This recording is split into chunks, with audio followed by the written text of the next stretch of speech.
আমাদের সঙ্গে রয়েছেন গৌতম কুমার গোস্বামী, বেদান্ত শিক্ষক, বেলুর মঠ। তার সঙ্গে আমরা একটু কথা বলি। আচ্ছা, একটা বিষয় আমি জানতে চাই, এই যে বিবেকানন্দ রক নামটা হয়েছে, স্বামী বিবেকানন্দ তিনিও নাকি সেখানে গিয়েছিলেন, এই বিষয়টা যদি আজকে একটু দর্শকদের জানান, যেখানে আজকে দেশের প্রধানমন্ত্রী তিনি যাচ্ছেন।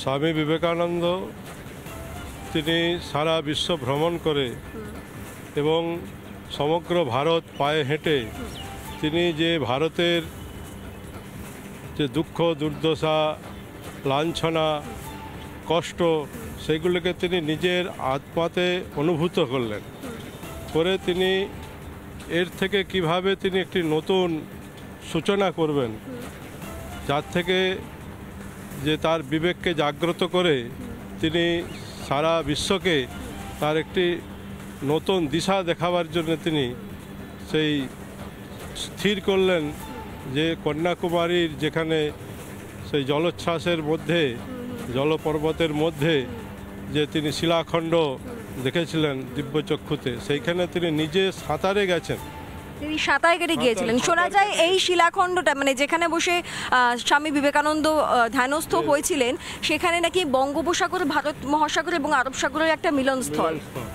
সেইখানে সেই শিলাখণ্ডকে তিনি সাঁতারে যেয়ে সেইখানে বসে তিনি ধ্যান করে ভারত মাতাকে সেইখান থেকে তিনি দর্শন করলেন।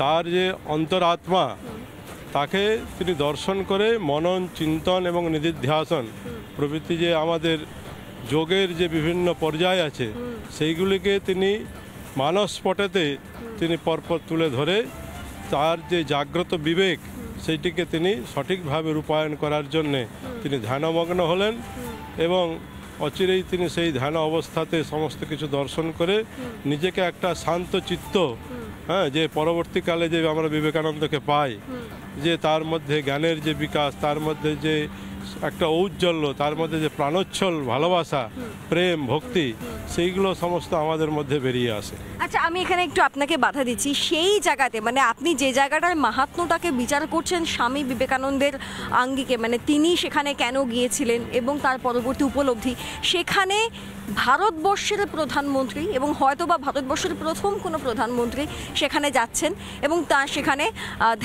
ধ্যানস্থ হওয়ারও কথা রয়েছে আগামী 48 ঘন্টা। এই বিষয়টাকে আপনি কিভাবে দেখছেন? আমাদের যারা সংস্কৃত মনজ্ঞ এবং বিদ্বানগণ যারা পণ্ডিতগণ, তারা সবসময় ভালো কার্যকে যখনই হোক যে পরিস্থিতিতেই হোক ভালো কাজকে সবসময় ভালোই বলতে হবে।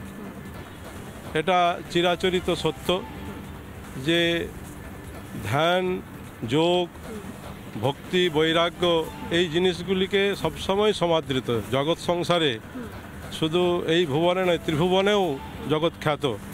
তো যার যখন চিত্ত মালিন্য বা চিত্তের আরও উৎকর্ষতা বাড়াবার জন্যে তাকে পরবর্তীকালে তার হয়তো আরও অনেক বড় কাজ বাকি আছে, আরও কাজের তিনি নিজেকে তৈরি করার জন্যে, এবং এই যে তিনি সারা ভারতবর্ষে নির্বাচনের যে এত কালিমা এত অন্তর্দ্বন্দ্ব সমস্ত কিছু তার মনের মলিনতাকে দূরীভূত করার জন্যে, ভস্মীভূত করার জন্যে, এবং পরবর্তীকালেতে তিনি একটি নতুন মোদিজি হয়ে আসবেন এই উদ্দেশ্য নিয়ে তিনি নিশ্চয়ই আমরা আশা করব তিনি ধ্যানেতে বসছেন। এবং এই জায়গা থেকে আমি আসছি, এই জায়গা থেকে আমি একটা কথা বলতে চাই যে অনেকেই মনে করছেন বা যেটা বারবার বিজেপির তরফ থেকেও দাবি করা হচ্ছে যে ফের একবার মোদী সরকারই আসছে এই দেশে, এবং যেমনটা শিক্ষক হিসেবে বললেন তিনি, সেই জায়গা থেকেও কিছুটা একই বার্তা হয়তো পাওয়া যাচ্ছে, যেখানে হয়তো যা কিছু পুরনো যা কিছু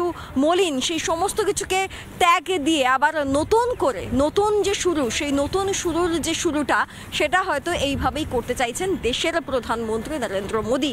তবে এখানে আমার সঙ্গে অধ্যাপকও রয়েছেন, অমিতবাবু রয়েছেন, আমি তার কাছেও একবার যাব। অমিতবাবু, একদিকে যখন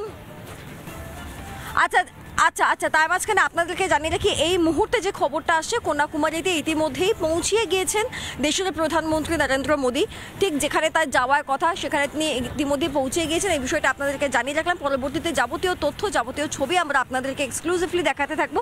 আমাদের সঙ্গে রয়েছেন গৌতম কুমার গোস্বামী, বেদান্ত শিক্ষক, বেলুর মঠ। তার সঙ্গে আমরা একটু কথা বলি। আচ্ছা, একটা বিষয় আমি জানতে চাই, এই যে বিবেকানন্দ রক নামটা হয়েছে, স্বামী বিবেকানন্দ তিনিও নাকি সেখানে গিয়েছিলেন, এই বিষয়টা যদি আজকে একটু দর্শকদের জানান, যেখানে আজকে দেশের প্রধানমন্ত্রী তিনি যাচ্ছেন।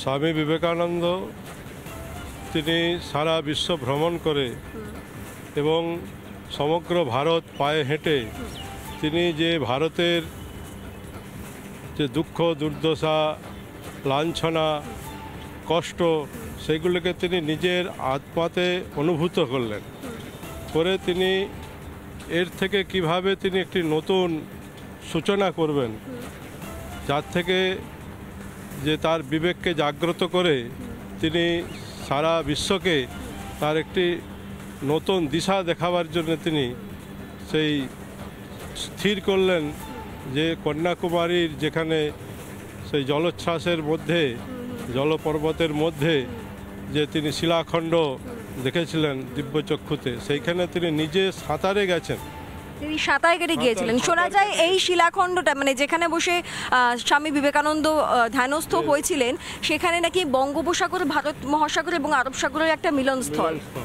সেইখানে সেই শিলাখণ্ডকে তিনি সাঁতারে যেয়ে সেইখানে বসে তিনি ধ্যান করে ভারত মাতাকে সেইখান থেকে তিনি দর্শন করলেন।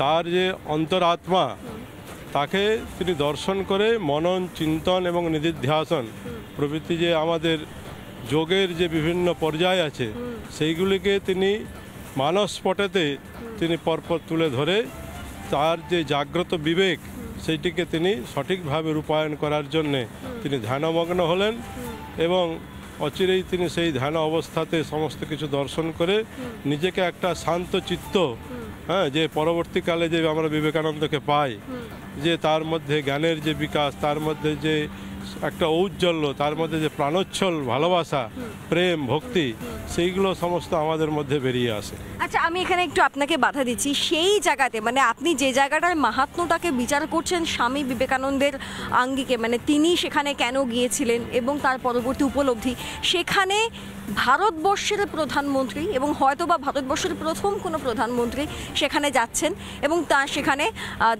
ধ্যানস্থ হওয়ারও কথা রয়েছে আগামী 48 ঘন্টা। এই বিষয়টাকে আপনি কিভাবে দেখছেন?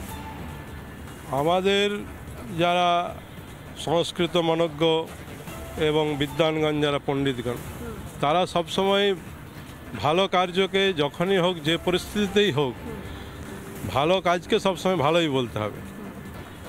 এটা চিরাচরিত সত্য যে ধ্যান যোগ ভক্তি বৈরাগ্য এই জিনিসগুলিকে সবসময় সমাদৃত জগৎ সংসারে, শুধু এই ভুবনে নয় ত্রিভুবনেও জগৎ খ্যাত। তো যার যখন চিত্ত মালিন্য বা চিত্তের আরও উৎকর্ষতা বাড়াবার জন্যে তাকে পরবর্তীকালে তার হয়তো আরও অনেক বড় কাজ বাকি আছে, আরও কাজের তিনি নিজেকে তৈরি করার জন্যে এবং এই যে তিনি সারা ভারতবর্ষে নির্বাচনের যে এত কালিমা এত অন্তর্দ্বন্দ্ব সমস্ত কিছু তার মনের মলিনতাকে দূরীভূত করার জন্যে ভস্মীভূত করার জন্যে এবং পরবর্তীকালেতে তিনি একটি নতুন মোদিজি হয়ে আসবেন এই উদ্দেশ্য নিয়ে তিনি নিশ্চয়ই আমরা আশা করব তিনি ধ্যানেতে বসছেন। এবং এই জায়গা থেকে আমি আসছি, এই জায়গা থেকে আমি একটা কথা বলতে চাই যে অনেকেই মনে করছেন বা যেটা বারবার বিজেপির তরফ থেকেও দাবি করা হচ্ছে যে ফের একবার মোদী সরকারই আসছে এই দেশে এবং যেমনটা শিক্ষক হিসেবে বললেন তিনি, সেই জায়গা থেকেও কিছুটা একই বার্তা হয়তো পাওয়া যাচ্ছে, যেখানে হয়তো যা কিছু পুরনো যা কিছু মলিন সেই সমস্ত কিছুকে ত্যাগ দিয়ে আবার নতুন করে নতুন যে শুরু, সেই নতুন শুরুর যে শুরুটা সেটা হয়তো এইভাবেই করতে চাইছেন দেশের প্রধানমন্ত্রী নরেন্দ্র মোদী। তবে এখানে আমার সঙ্গে অধ্যাপকও রয়েছেন, অমিতবাবু রয়েছেন, আমি তার কাছেও একবার যাব। অমিতবাবু, একদিকে যখন আচ্ছা আচ্ছা আচ্ছা তার মাঝখানে আপনাদেরকে জানিয়ে রাখি এই মুহূর্তে যে খবরটা আসছে কন্যাকুমারীতে ইতিমধ্যেই পৌঁছিয়ে গিয়েছেন দেশের প্রধানমন্ত্রী নরেন্দ্র মোদী, ঠিক যেখানে তার যাওয়ার কথা সেখানে তিনি ইতিমধ্যে পৌঁছে গিয়েছেন। এই বিষয়টা আপনাদেরকে জানিয়ে রাখলাম। পরবর্তীতে যাবতীয় তথ্য যাবতীয় ছবি আমরা আপনাদেরকে এক্সক্লুসিভলি দেখাতে থাকবো।